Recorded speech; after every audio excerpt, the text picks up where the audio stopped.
भारतीय ज्ञान परंपरा में स्पेशली जो बहुत ज्यादा दिखता है, और जो हम जैसे इंग्लिश में बोलते हैं टैंजिबिलिटी जो है, वो आर्किटेक्चर को बहुत ज्यादा है, specially when we talk about Indian architecture. अभी जो एग्जिस्टिंग स्ट्रक्चर्स जो है वो हिंदू टेम्पल्स है। और मैं पिछले 10 साल से हिंदू टेम्पल्स में काम कर रहा था। और लगभग लगभग जो टेम्पल्स 1,000 साल से पुराने हैं, वो 350 से ज्यादा टेम्पल्स मैंने पर्सनली जा चुका हूँ। और फोटो एनालिसिस बोल के एक टेक्निक होता है जो टेम्पल्स को specially architectural point of view में, आइकनोग्राफिकल पॉइंट ऑफ व्यू में फोटोग्राफी, डिटेल फोटोग्राफी करके उसके बारे में एंशंट टेक्स्ट मतलब पुराने जो ग्रंथ है, उनको इस्तेमाल करते हुए, उनको रेफरेंस करते हुए जो एलिमेंट्स होते हैं टेम्पल्स में, उनको एक्सप्लेन करने का काम मैं करता हूँ। तो मेरे पास अभी लगभग लगभग 4.5 लाख फोटोग्राफ्स का जो डाटाबेस है, जो मैं अभी अभी तक घूम चुका हूँ। और उसमें भी कुछ एरियाज है जैसे east India, specially west Bengal and Kalingan region, and specially north Kashmir, Ladakh और हिमाचल रीजन अभी भी कवर करना है, वो अभी तक कवर हुआ नहीं है। काम जारी है, चालू है ऐसे। तो आज जो हम बात करेंगे स्थापत्य की, स्थापत्य मतलब आर्किटेक्चर। एंड काफी बार थोड़ा सा मिस्टेक करते हैं कि स्थापत्य, वास्तु और शिल्प, ये तीन चीजों को हम अल्टरनेटिवली इस्तेमाल करते रहते हैं। मगर स्थापत्य में छोटा सा एक एस्पेक्ट होता है वास्तु, और स्थापत्य में ही शिल्प भी आता है। तो स्थापत्य, वास्तु और शिल्प, आर्किटेक्चर, वास्तु एंड देन स्कल्पचर, ये तीनों मिला के शास्त्रों में शिल्प शास्त्र कहते हैं। बड़ा जनरलाइज्ड टर्म है शिल्प शास्त्र कहना, मगर हमारा बराबर। एंसेस्टर शिल्प शास्त्र को काफी बार इस्तेमाल किया है शब्द, वो कहते भी ऐसे ही है। जैसे मनसार शिल्प शास्त्र कहते हैं, माया मतम है, कश्यप ओके शिल्प शास्त्र कहते हैं। ऐसे अलग अलग ग्रंथ है जो बार बार शिल्प शास्त्र का वर्ड इस्तेमाल करते हैं। और हमें कंफ्यूज नहीं करना चाहिए वास्तु और स्थापत्य में, क्योंकि वास्तु अलग है और स्थापत्य अलग है, और दोनों एक साथ चलते हैं। तो ये हमें क्लैरिटी होना चाहिए। और 40-45 मिनट्स में स्थापत्य एक्सप्लेन करना, उसके बारे में थोड़ा सा आइडिया, इंट्रोडक्शन देना, और उसके उसके बाद साइंस एक्सप्लेन करना थोड़ा सा डिफिकल्ट होगा। तो मैं ऐसे करता हूँ आज 45 मिनट्स के लिए, ये this will be orientation session. And why do I call it orientation session is because in the beginning session itself, if I bring out the ancient texts and the science that is there in them, I may bore you, or else if the details are too much deep, you may distance yourself from the subject. So what I will do is I will give you a very good understanding about how we have to look into Indian knowledge systems, भारतीय ज्ञान परंपरा के अंदर हम कैसे झांके देख सकते हैं, और हमारा अप्रोच क्या रहेगा, ये हम आप लोगों को बताएंगे। तो डिस्कशन में जाने से पहले आज 1 आवर का जो प्रोफार्मा होगा, पेडागोगी होगा, ऐसा होगा कि पहले I will be telling you some stories, maybe some 5-6 selected stories. So which are these stories are related to our day to day life, you come across every day, but then you have never paid attention to these stories. So some 4, 5, 6 stories I'll be narrating, so wherein you will be able to connect with the subject. And once the stories are done, provided if 45 minutes are enough to narrate all those stories, then next I will get into the sources, the text, ancient texts. And the text, we can divide it based on the region also. Like the north, central India, south, east, and west, how these different ancient texts have been helping the local architects, the local rulers, the local artisans in building magnificent temples that we see today. And along with that, in the last, I'll also explain you the regional variations or varieties in the Hindu temple styles. So this is how the three phases will be planning our lecture for next 1 hour. So very quickly, I will share my screen. I have a PPT, PPT with pictures. So, and I have also given you the references and sources wherever I need to tell you where did I take the picture from, what is the source I'm telling you, the story or narrations, all that is mentioned in the PPT. So I'll share my screen and then yeah, I request the host to enable my sharing rights. Yes, please.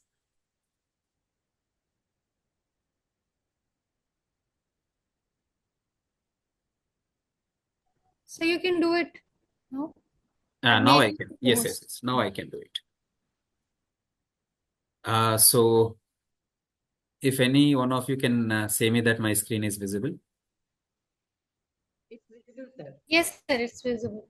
Yeah. It's visible, sir. So thank you. Uh, no.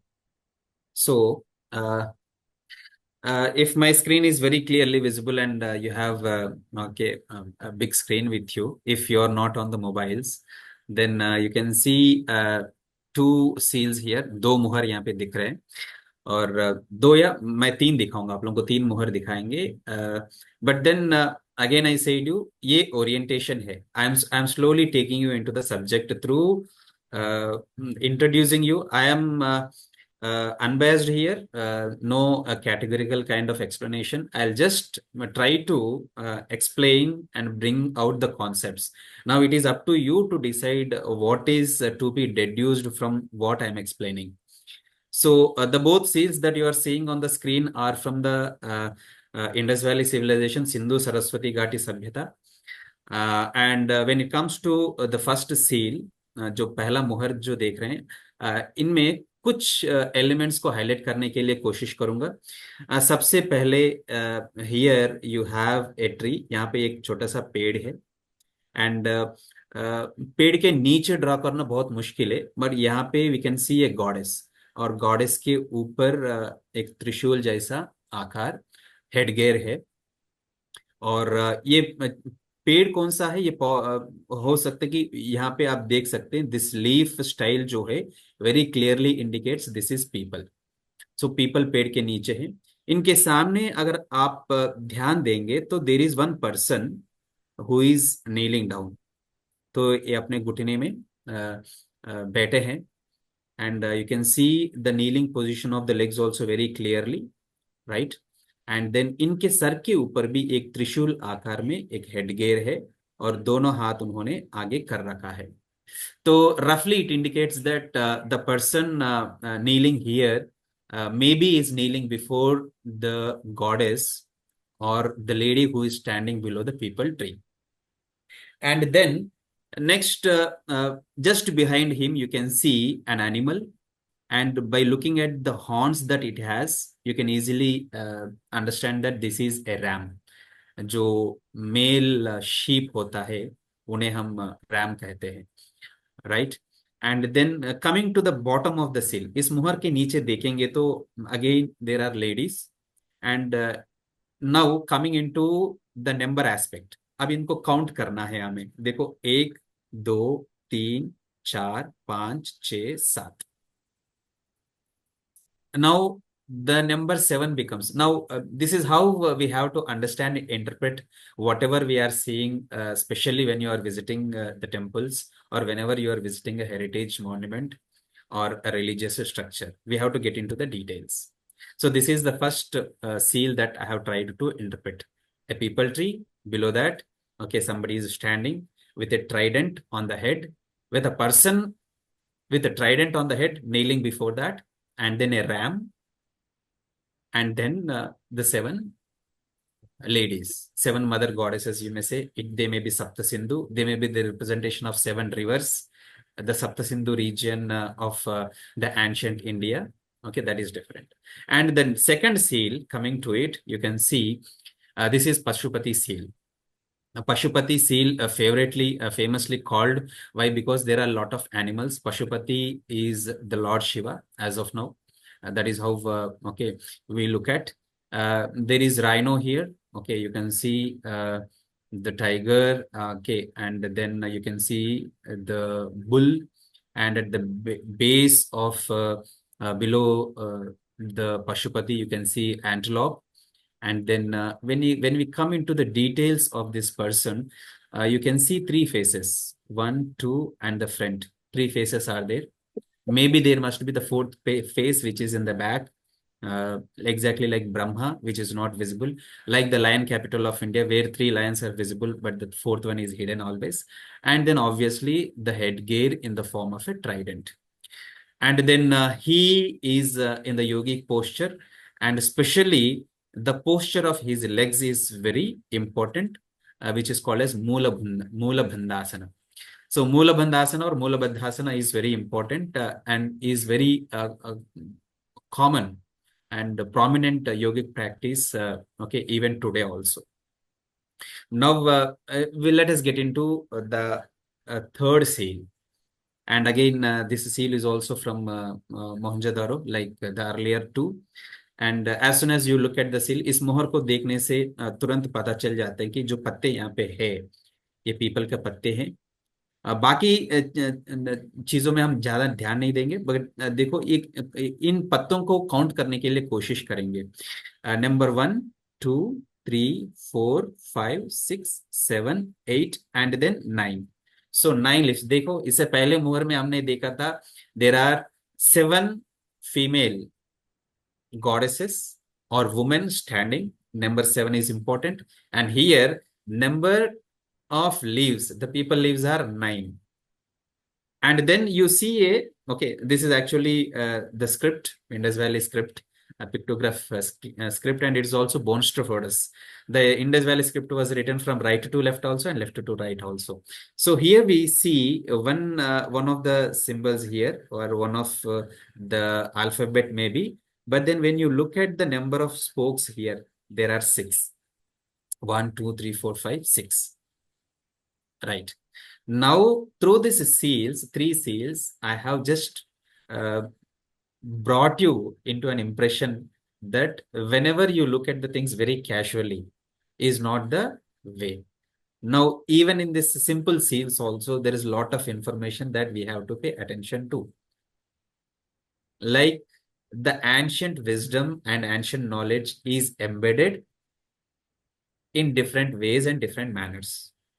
Now, keeping this in mind, making you all pay attention to such minute, simple details. Now, let us get into next discussion. Now, coming to the important aspect. In this slide, there are 2 pictures. The first one is the picture of Agni. Both are Agni. But then when somebody looks at these pictures for the first time, they will not be able to identify who they are. Why? Because we do not have any literature, the current literature. We do have a lot of literature on them, and we have a good number of ancient texts talking about them, especially the Rig Veda talks a lot about Agni. But then as of now, if you see any contemporary literature, people have almost forgotten, and they don't describe or explain such iconography. Now, the first one is from Pateshwar Mahadev in Satara district, Maharashtra. एक जगह है देगांव, सो वहां पे there is a temple, ancient temple, dated from 8th century to 10th century, so more than 1000 years old है, 1000 साल पुराना है। और सेकंड जो पिक्चर है, ये पहला वाला स्टोन का है, पत्थर का है, and second one is made on wood. So in one of the pillars of Rameshwar Mahadev, Ratneshwar Mahadev है, and this is in Sindhudurg district. Sindhudurg का जो हेडक्वार्टर्स है ओरस है, तो in nearby Oras, some 20-25 kilometers, there is a temple, and in that temple on one of the pillars this picture was carved. And I was asking the people there who this god is and what is the relevance they have carved this. Nobody was having any clue. It is not their mistake. Why? Because we have lost the references to these ancient systems. And because recently we do not find much temple construction activity, which was predominantly present, especially in the cities, the Nagara tradition or the capital cities of the rulers. Okay, it was in a zenith level. which is not there today. So now the question is like, how do we look at both these pictures? So in Rig Veda, fourth chapter, fourth mandala, there is a reference to Agni in Agni Suktam, wherein it says, it goes like the Chatvari Shringe. I repeat, Chatvari Shringe, the four horns. Chatvari Shringe, Trayosya Pada, three legs. Dveshirshe, two heads. Saptahastaha, seven hands. See, I repeat. So if you read the current literature, you will not have any clue of what these gods are. And then there are many names people guess, and we do not have the sources. When you go to the original source, see, it matches exactly. Chatvari Shringe. In the sense, see, a person, the Agni is having four horns. Chatvari Shringe. I will count them for you. 1, 2, 3, 4. Chatvari Shringe. Trayosya Pada. There should be three legs. In this picture, there are no three legs visible. Maybe the one should be the other side. But here they are visible. 1, 2, and 3. Dveshirshe. And so two heads. Here you can see two heads are there. And here also there are two heads. One in the form of human, the other one in the form of bull. And then Saptahastaha. Saptahasta asti. Trido Baddho Vrukabo Roraviti Mahadevo Martyam Avivesha. This is how the Rig Veda mantra goes on. And here, when we look at, let us count the number of hands. 1, 2, 3, 4, 5, 6, and 7. And the same in the second picture also. Look, 1, 2, 3, 4, 5, 6, and 7 hands.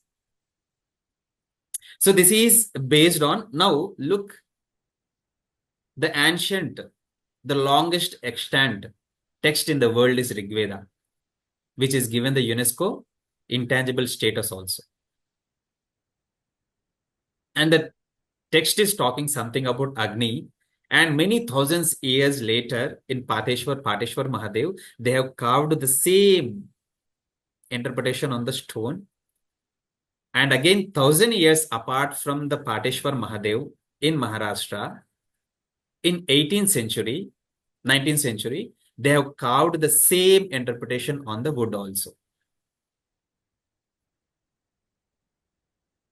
Now, one of the commentators on Rig Veda, Yashkacharya, at least somewhere around before Buddha, 2500 years ago, he has selected 600 verses from the Rig Veda and he commented on them.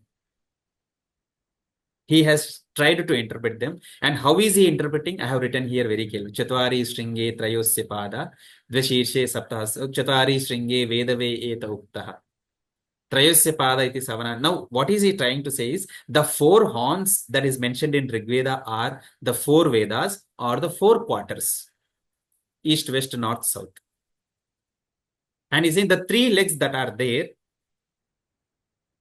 are Bhur, Bhuvas, Suvaha, the three abodes of Agni. In the sky, he is in the form of sun. In the atmosphere, he is in the form of thunderbolt. And on the earth, he is in the form of fire. Or the three parts of the day, morning, afternoon, and evening.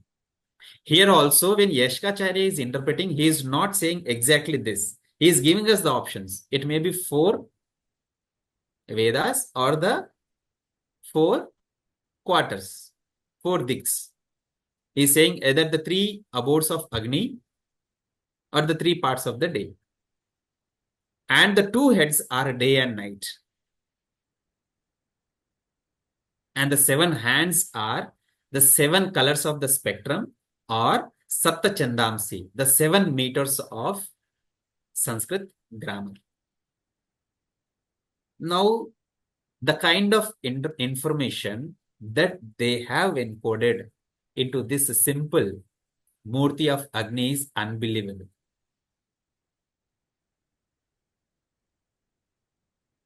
Now, take a kid, make him stand before this Agni, and then explain him the elements, the seven spectrum, the 7 colors of the spectrum, day and night, 3 parts of the day, the 4 Vedas or 4 quarters, how whatever they have observed in the environment around them, they have encoded them into a mantra. They have made him a god, tried to show them characteristics in a god, Agni,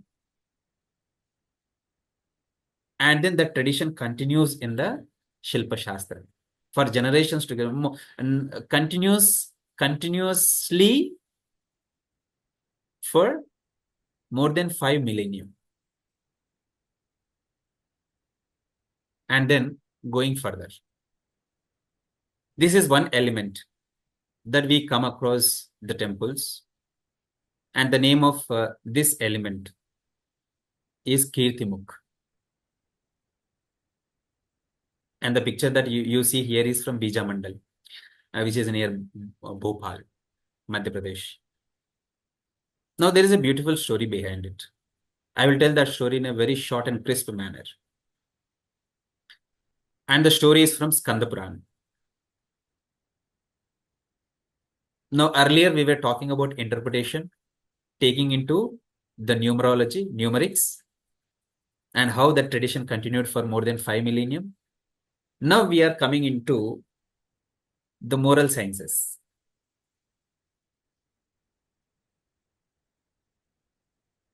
So there was a Rakshas called Jalandhar. Jalandhar grew so powerful, and his attendants started saying, "Sir, you are so powerful. If you are so powerful, you should also have the most powerful lady of this universe as your wife." Then Jalandhar asks, "Who is the most powerful lady in the universe?" Rahu from the group comes and says, "It's Parvati." Then he says to Rahu, "Go and ask Shiva to give me Parvati." Rahu comes to Shiva and says, "Jalandhara has asked for Parvati." Shiva becomes angry. Out of his anger, a fierce lion emerges. And the duty of the lion is to finish Rahu and Jalandhara, eat them up. But then Rahu asks for sorry and realizes the power of Shiva and says, "We are sorry. And on behalf of my master also, I ask sorry. So please forgive us." Shiva says, "Okay, forgiven." But then the fierce lion that emerged out of anger of Shiva now questions him, "What should I do now? I have no work. I was created to eat them away." Shiva says, "Eat yourself," in a very playful mode. And then the lion starts consuming itself. And by the time Shiva realizes what he has said, only the face of the lion was left and all the body parts were consumed inside. Shiva stops immediately and said, "What have you done?" The lion says, "You are my master. You created me. You are my creator. You said, and I have done it," without a second thought.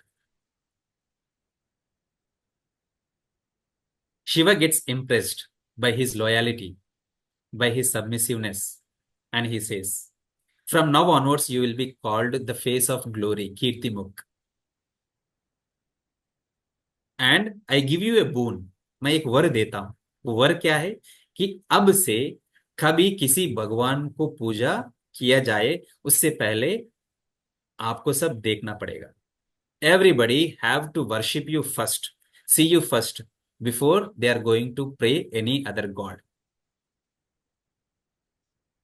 And that is the reason this Kirtimukh will be there at the entrance of the temples, on the frames of the gods, on the pillars, on the walls, temple walls, on the compound walls, everywhere. इससे पहले आपने ध्यान नहीं दिया. अगला बार जब भी temple जाएंगे तो ध्यान देना कि कीर्तिमुख हर जगह होते हैं. Base of the temple, walls of the temple, pillars of the temple, doors of the temple, even the main जो गर्भगृह में मूल विराट देवी देवता होते हैं उनके ऊपर भी रखा रहता है. This is कीर्तिमुख. This is why should we see Kirtimukh? Coming to the aspect of moral sciences. When you see Kirtimukh, you will get to know this story of submission, story of loyalty. When you do not have that feeling of submission and loyalty towards the God, then what is that you are going to pray? And says, whenever you look at Kirtimukh, you will be reminded of the story of submission and loyalty. And when you bring that feeling into you on looking at Kirtimukh, then your prayers are definitely answered. That is the level of devotion somebody is expecting, or we should have. Now, that apart, now you can look here. So this is one of the Dwarpalas from the Karnataka, Halebeedu. So you can see Kirtimukh on the top of this murti. And in this bronze murti also, you can see a Kirtimukh on this part. So this is the frame. This is basically in architectural language called as sculptural language called as Prabhavali or Prabhamandala. In English, we call it as halo. So above the halo, you see a Kirtimukha, the face of glory. In a sense, uh, these days, all these days, we were visiting temples, but then we were not paying attention to Kirtimukh and we were not seeing him and directly going and praying the God. So all these days, our practice of praying God was wrong. It is Kirtimukha first and then the God. Now going to the next aspect. While the Kirtimukha is present in all the temples across the India, there is no regional bias in the sculpture related to Kirtimukha. But then this aspect in temples is called as Dvajastambha. Dvaja is the flag post. And then there is a lot of science and explanation behind it. For example, you can see on the top of Dvajastambha, you have three kalashas. Just a minute. Yeah. You have three kalashas here, and also the three levels you can see. And in the three levels also, the number of bells that they have arranged, 1, 2, 3, 4, 4 bells. All the way, you will see only 4 bells at every level. 4 bells here, 4 bells here, 4 bells here. And even here also at the base, there are 4 bells. 3, 3, 4, 4, 4. There is a lot of logic behind it. We will not get into all that explanation. But then this Dvajastambha is from Brihadeshwara temple, Gangaikonda Cholapuram, Tamil Nadu. And the name itself, Dvaja, comes from a person called Mayuradhwaj. And this story is from Mahabharata. The 14th part, Ashwamedhika Parva. So what happens? The Mahabharata, again, very quickly, I'll run through the story. The Mahabharata war is done and the Pandavas are on the victory side. So Yudhishthir, he will be distributing the presents to the people. And doing so, he gets a lot of proud and ego. And he keeps saying to Krishna, look, Krishna, everybody is praising me. I have become the Samaritan. I am the greatest donor. Krishna wanted to teach a lesson to Yudhishthir. So what does he say? Chalo, let us start Ashwamedha Yajna.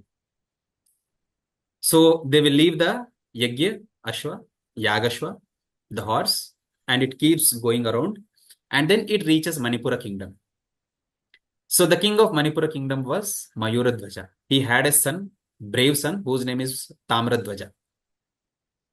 So Mayuradhwaja and Tamradhwaja, they were actually the great devotees of Krishna. They know that Pandavas are sided by the Krishna. And still, they says, if we are leaving this Yagashva like that, it is a blot on our bravery. We will fight them. So they get hold of the Yagashva and tie it there.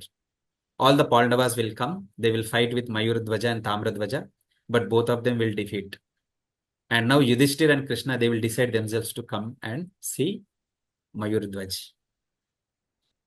They come in disguise. Krishna says, we will go in disguise and see, Mayuradhwaj. They come in disguise and they will be reaching the Manipura kingdom. So because they were in, different attire, like a guess, Mayuradhwaj gives them a lot of respect. So Krishna, before getting into accepting all that hospitality, he says, see, we were on the way coming through the forest. There was a kid with us. Our kid is taken by one of the lions in the forest.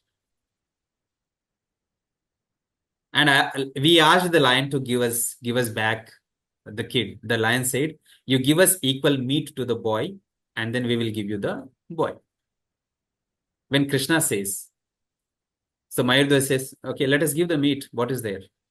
Krishna says, condition, it should be your meat. Mayurdhwaja says, yes, fine, absolutely fine. Krishna keeps another condition. If it is your meat, it should be cut by your kid and your wife. Mayurdhwaja accepts. And then his wife and kid, they will cut Mayurdhwaj into two halves. While that was happening, there were tears in the eyes of Mayurdhwaj. Yudhishthir says, look, Krishna, he is not great donor. He is crying. He is selfish. Krishna asks Mayurdhwaj, what is the reason you are crying? Mayurdhwaj says, half of my body is useful as meat to the lion, but then rest of the half is useless. It is of no use to anybody. I am worried of the useless rest of the half. Krishna looks at Yudhishthir. By now you must have understood, you all must have understood. The ego of Yudhishthir got shattered, that he is the greatest donor or Samaritan. Krishna explains Yudhishthir, saying that the Mayurdhwaj is the greatest Samaritan, selfless man. And he gives boon to the Mayurdhwaj, saying, anybody who enters the temple, you will become a flag post before the temple, and they will bow in respect to the flag post, Dvaja, leaving all their ego and self-respect, and they will enter the temple. And the flag post was named after Mayura Dvaja. So, this is the story of Dvajastambha. Looks simple. The practice of Dvajastambha is lost in the north, maybe due to the invasions.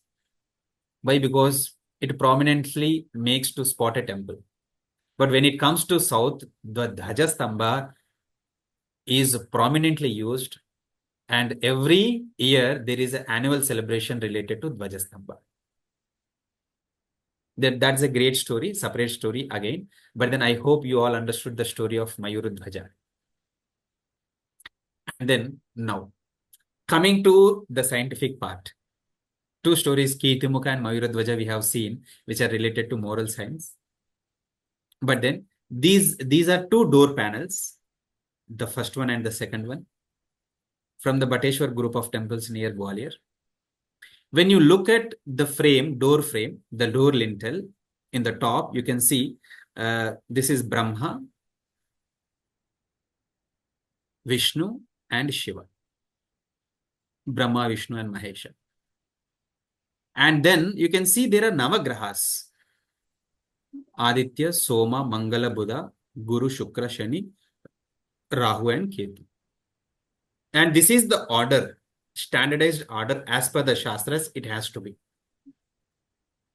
But then when you look at the second panel in the same temple complex, group of temples, you see the Brahma is on the opposite side. Then it is Vishnu and then the Shiva. And not only that, even the Grahas also. See, Aditya is here. Aditya, Soma, Mangala, Buddha, Guru, Shukra, Shani. Rahu and Ketu are this side. Exactly opposite to what is in the top frame. Look. Now, what is this called? This concept is called as Vakragati. Or it is also called as retrograde motion of planets. The reverse motion of the planets. Vakragati it is called in Sanskrit or in our ancient knowledge systems. There is no such real thing called as the reverse order, reverse movement of the planets. But when you are standing on the earth and looking at the grass, you have a vision that they are moving in the reverse order. So due to this feeling, our ancestors, this temple is at least 1200 years old. It belongs to 8th century to 9th century. So our ancestors have recorded a Vakragati or retrograde motion of planets on one of the door frames of the Bateshwar group of temples. Now, why did they do so? So that the devotees, whoever are visiting the temple, they can go and worship for a dosha or for a puja called as pradosha puja, 2 hours before the sunrise and 2 hours before the sunset. So these 2 hours in the morning and evening can be used, and then they can do the puja only where in the temple, only where the Vakragati of the planets are shown. And when you are doing such puja, you will not have the ill effect of the grahas, Rahu and Shani, and also you will not have the Sarpadosha. So all that spiritual ritual practices aside, but one fact is the retrograde motion of planets that was discovered way later, recently, 2 3 centuries back, was discovered 1200 years ago, or was recorded and documented 1200 years ago on one of the temple door panels. This is what we have to understand. Because this is exactly against the Shastra that says. Now, another important aspect. Now, coming away from science, which is ritualistic, this is one rare Shivalinga in the world. You do not find it anywhere. So there are 13 Shivalingas here. And that is the reason it is also called as Trayodashi Shivalinga. Now, how our stories are embedded into the sculpture and temples. So when Parvati was doing penance for attaining Shiva, so Shiva one day realizes that, okay, he has to go. And he starts from the Himalayas on the 13th day, Trayodashi, to marry Parvati. And this Shivalinga denotes the Trayodashi, the day when Shiva left Himalayas to marry Parvati. It's a big story, but then I have cut short into the straight event, the marriage day, Trayodashi. Now, why did they carve this Shivlinga? This is in one of the places near Gwalior called as Nareshwar. Now, there is a ritual. The girls who are having the dosha of marriage, they will be visiting the temple and they will be doing ablutions, the rituals to this Trayodashi Shivalinga, so that there may not be any obstacles for their marriage. Now, whenever we are worshipping this Trayodashi Shivalinga, the episode that we have to, or that comes into our mind, our memory is the day, Trayodashi, when Shiva left Himalayas to marry Parvati. So, the stories, the Puranic stories, are in a beautiful manner carved on the stones in the sculpture of the temples. And then coming to the math. So on the top of the temples, we have a Shila called as Amalka Shila. It looks like Amla, and that is the reason Amlaka looks like Amla. Amlaka itself means looks like Amla.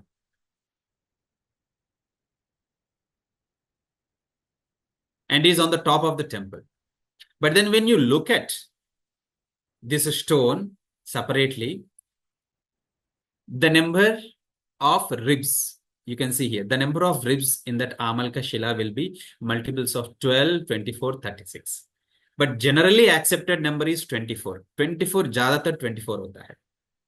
Now let us see 1, 2, 3, 4, 5, 6, 7, 8, 9, 10, 11, 12, 13, 14, 15, 16, 17, 18, 19, 20, 21, 22, 23, 24. Look at the number. Go whatever, they will never make mistake in putting the logic into whatever they carve or they do.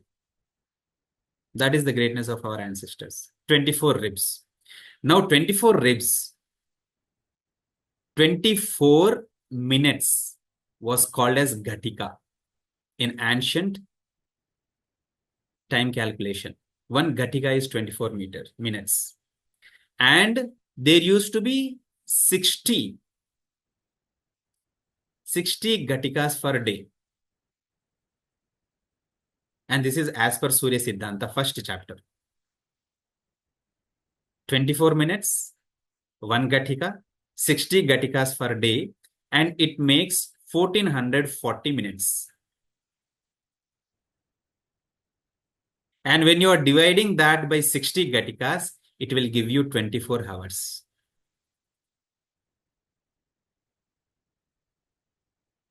In the sense, the Amalaka Shila is the representation of sun god.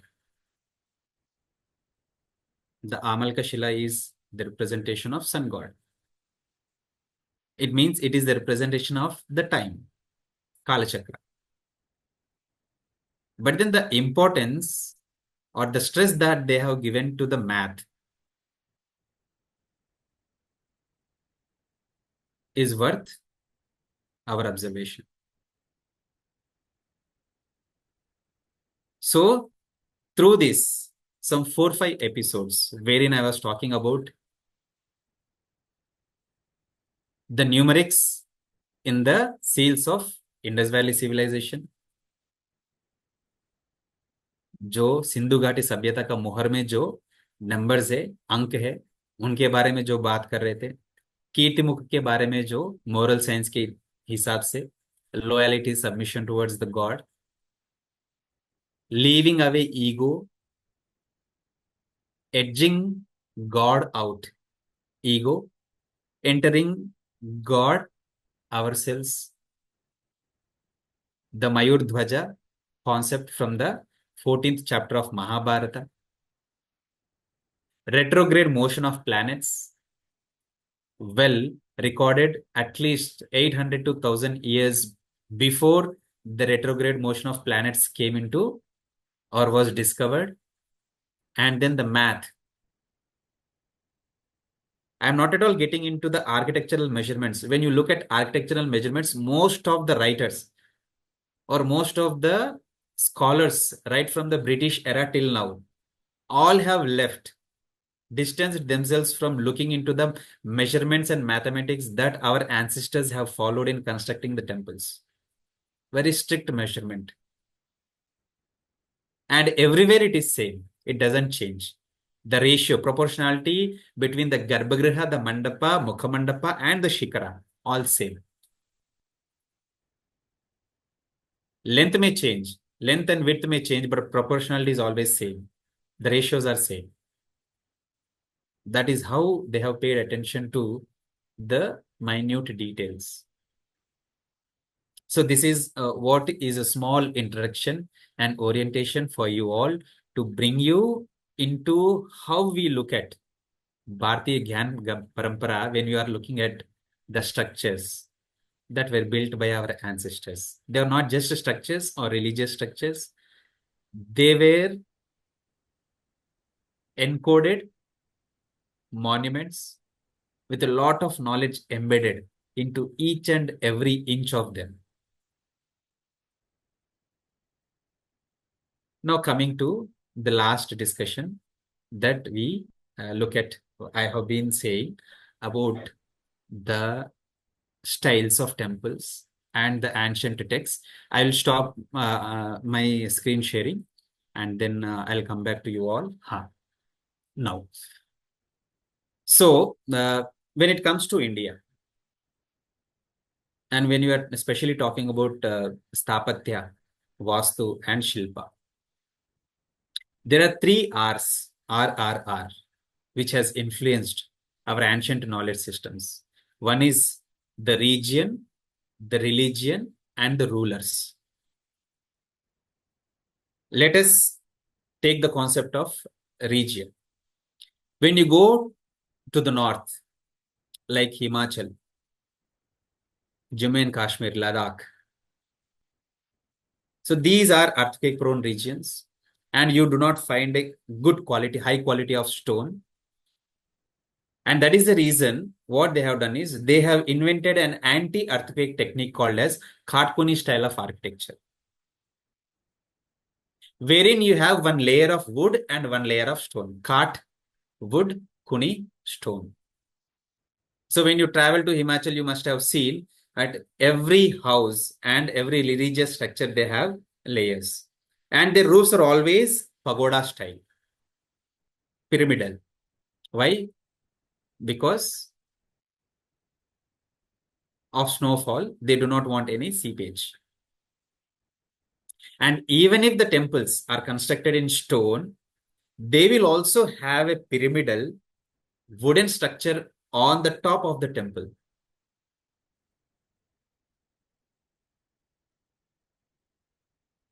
And it is simple logic to protect themselves from the snow.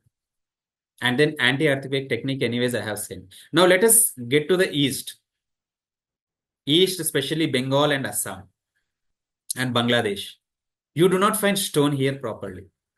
And that is the reason whole ancient system, wisdom, that is to be made on wood or stone has been done on the terracotta. The mud and clay is available in plenty. So if you go to West Bengal and Assam, you have a lot of terracotta, Mritika temples. But when you come towards the west, in the west, you have a lot of marble available. And that is the reason in the western part, the temples are constructed in white marble. And going down south, what is the material available? The granite. The granite is used. And in central India and some parts of north, sandstone is used majorly, and which is considered one of the best material for intricate art and sculpture. This is the influence of region. And when let us go to Kerala. In Kerala, you have stone, no doubt. But then they have employed, even Karnataka also, they have employed a new way of technique. And what is the technique? The base of the structures are in granite.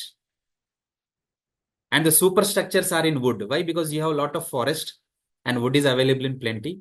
The best example is Padmanabhapuram Palace, Krishna Temple in Padmanabha Swami Temple Complex. Their superstructures are beautifully carved in wood, but then the base is in the granite. Same like when we come to Vijayanagara structures, the base is in granite, but then they do not wanted heavy weight over the superstructure, fearing that they may collapse. They have used bricks. Even the Kakatiyas have employed the same style of construction. Now look at how, and let us go towards the Kalinga region. And they have a different kind of stone, though the style is called as Nagara style. Now, let me tell you the names. There are few different styles of temple constructions here, especially majorly in the central and north India. They are called as Nagara temples, and down south they are called as Dravida. Dravida comes from the word Travid, which means the assemblage of three water sources: Bay of Bengal, Arabian Sea, and Indian Ocean. So between this, in this peninsula, whatever happens is called Dravida. And in central and in the north, temple construction has been, especially with the stone, has been an urban activity, especially in the capital cities of the kings. And that is the reason the style called Nagar. The Nagara word comes from the Nagar.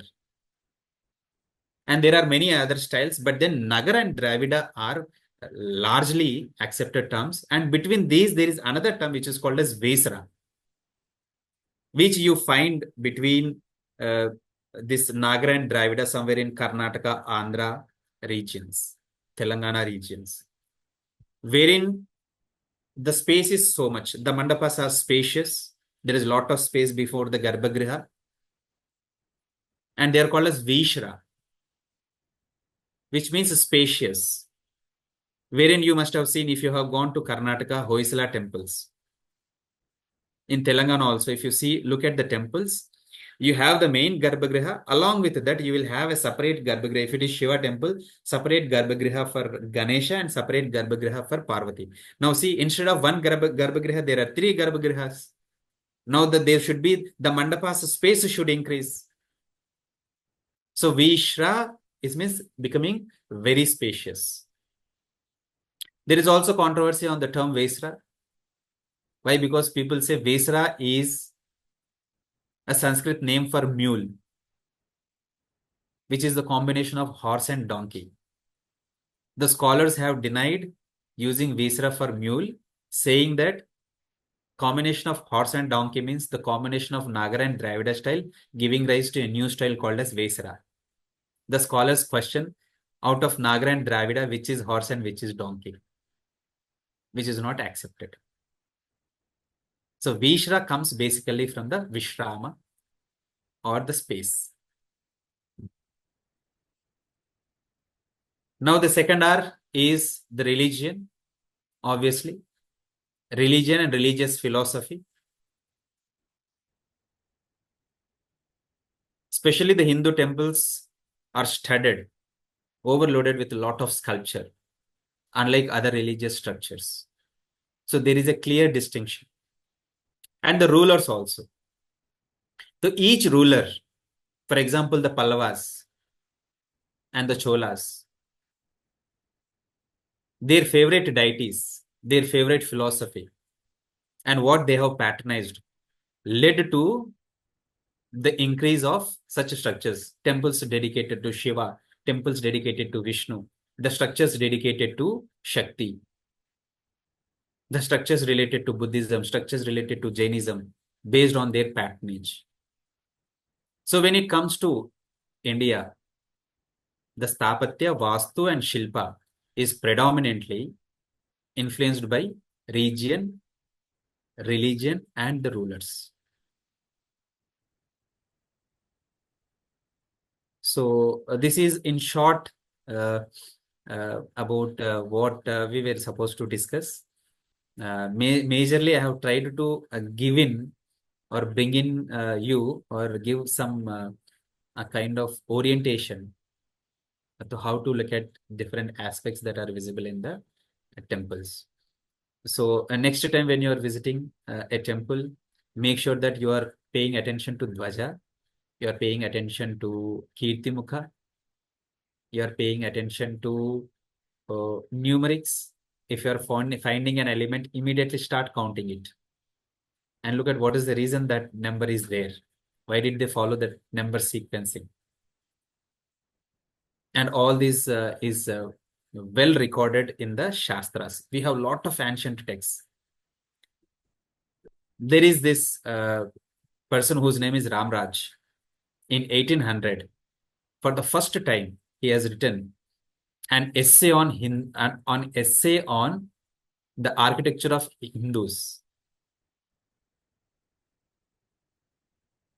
And there he mentions that there are from 32 to 64 ancient treatises are there on Indian Shilpa Shastra, Vastu, and Sthapatya.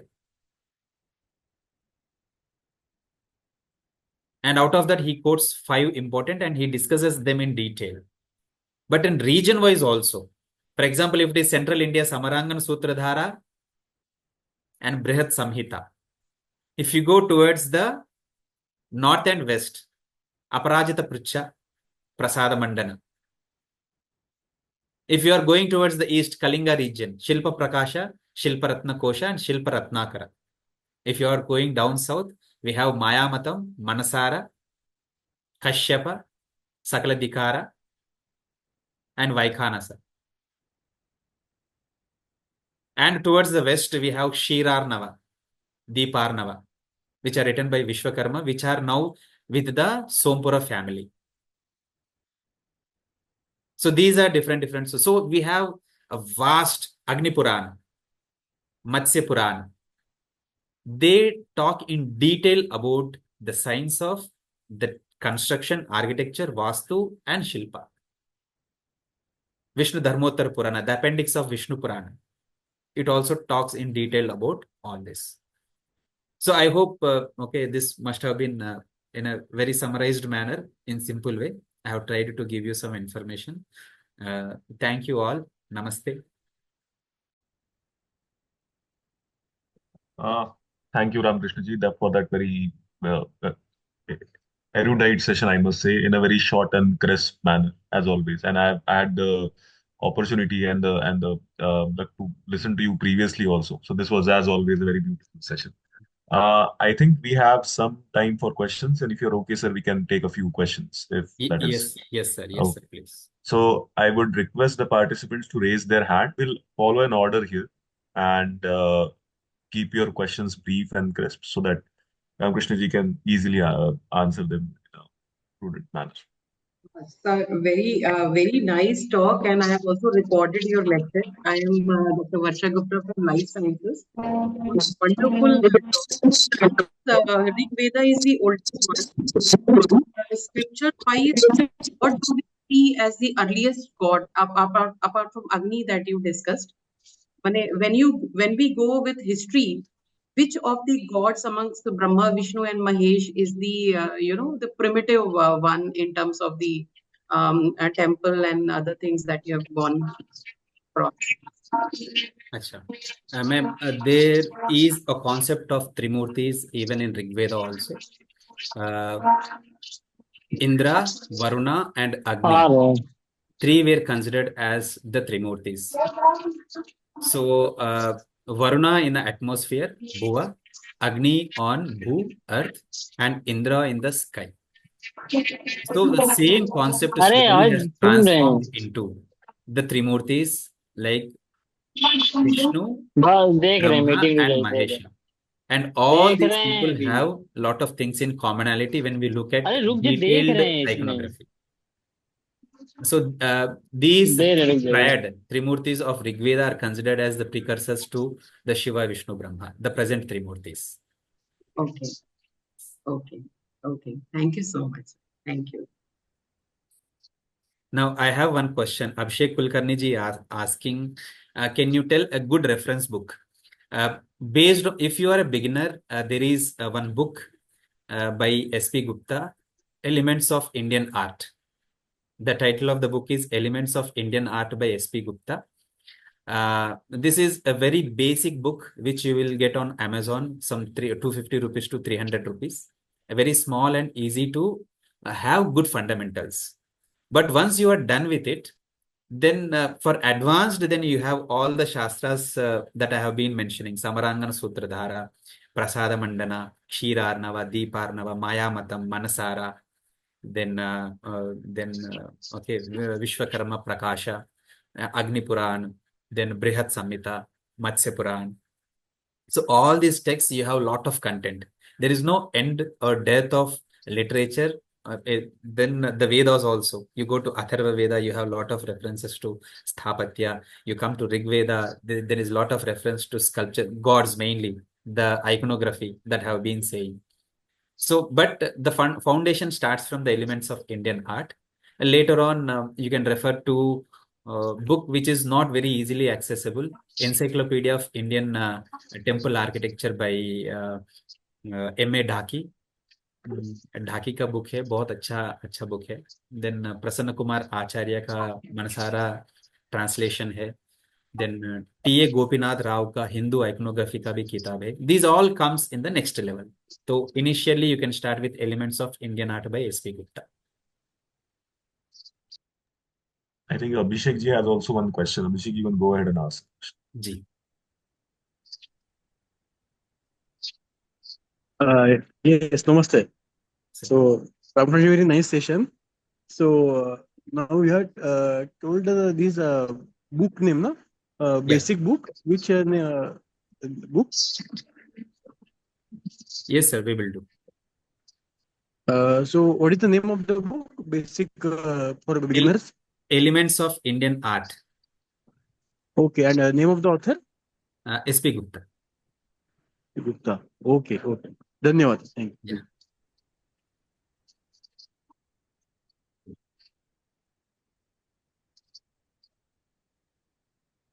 Any more questions from the audience? I would request if you have any questions, you can just raise your hand and ask the question. Good morning, sir. Namaste. This is Dr. Richa Shukla. In fact, I'm really interested in Sthapatya and Vastu because history was my subject in graduation. It is quite interesting. Whenever we visited anywhere, how to make sure which person can give us the right information about that particular place or that particular structure? How to find that person? That is the most difficult task.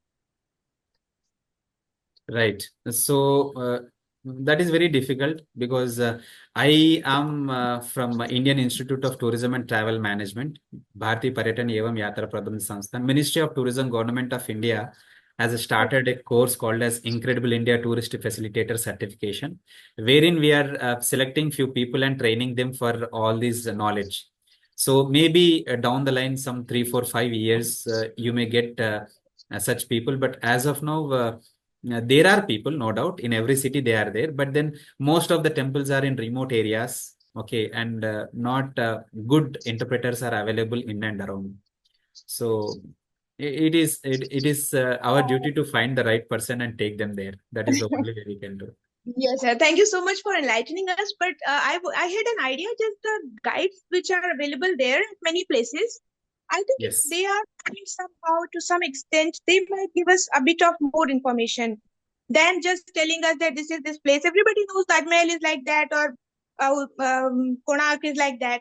But we should have somebody to give us some particular information about those things. And I think those local people should be trained, if yes, possible. That's just an idea, sir. yes, we are on it.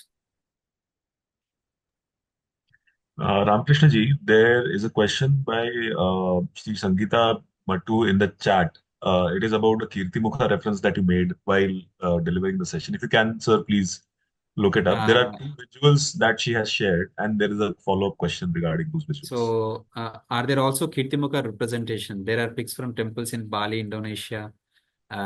Yes, they are. So yes, they're also all of them are the temples that we find in Bali, Indonesia, etc., where once upon a time the Hindu temples later on converted into Buddhist temples. So the iconography of Kirtimukha is having it is like in Western art you call it something as Gothic. So proliferations in the existing art form. The same like that in the existing Hindu art form, they have introduced that Gothic style of carvings, and the same Kirtimukha, simple Kirtimukha, they have made it so intricate and profuse in a profuse manner. That is the otherwise what you have shown is also a Kirtimukha.